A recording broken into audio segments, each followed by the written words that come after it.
النقطة التي كان من اللازم جدا اليوم أن العصبة الاحترافية حينما اجتمعت كان عليها أن تجتمع لتعتذر وتقدم استقالتها.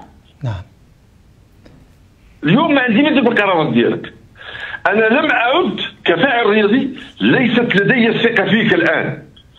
أنت درت لي التخربيق وجيتني في آخر حاجة أن الترتيب اليوم بايتين على الترتيب، غادي تصبحنا على الترتيب. أنا ما كنقولش الوداد اللي عند الحق وما كنقولش اتحاد التورقه هي اللي عند الحق، لا، انا كنقول ان العصبه الاحترافيه كان من اللازم ومن المفروض ان تضع الترتيب النهائي الذي لا يضع مجالا للشك والريبه والنقاش والجدل.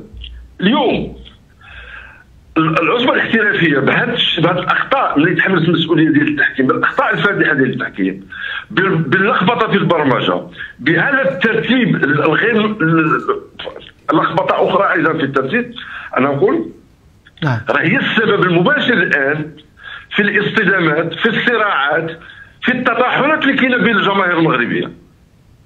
نعم. دابا كل جمهور كيتهم الاخر، ومع العلم ان الامر ان الاخطاء الفادحه جاءت من العصبه الاحترافيه.